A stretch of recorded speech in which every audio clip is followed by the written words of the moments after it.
We're making a little excursion today to a lesser-known village not too far from Taormina. It's buried in the hills north of the town and was once involved in that now familiar Hollywood blockbuster. However, it's proving a bit of a challenge for the Lambrini's little engine, and Dave for that matter. Oh. That'll look good on the sat-nav. Bus. No. Bus coming. Slow. Oh, it's wide enough here. 2 buses.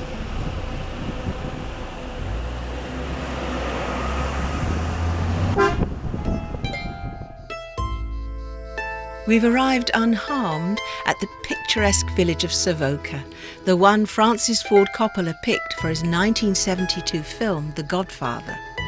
It was chosen to represent the pre-war hill town of Corleone, some distance from here, which has real mafia history.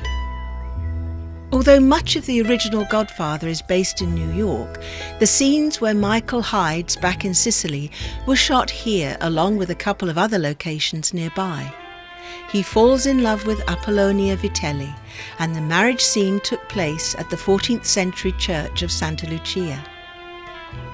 Not surprisingly, the little medieval village, which appears virtually unchanged since the film was shot, has many visitors and coach parties passing through.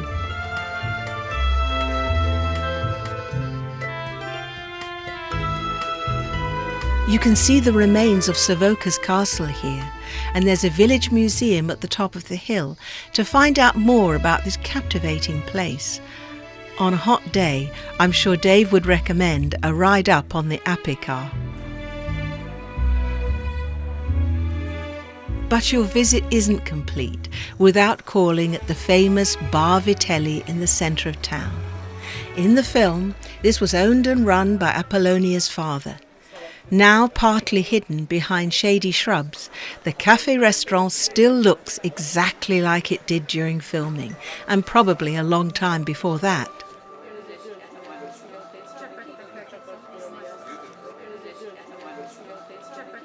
Inside this 18th century building, there's a small gallery of memorabilia on the walls, which include images taken during filming, newspaper cuttings, and items from historic village life.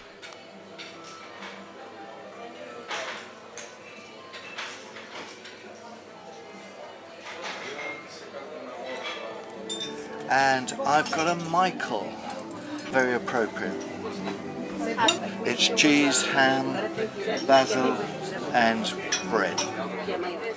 Pointing the camera south from Savoca, we get a very clear shot of Mount Etna, which bodes well for our special personal tour tomorrow. Our guide will take us up to almost 3,000 metres on this amazing active volcano.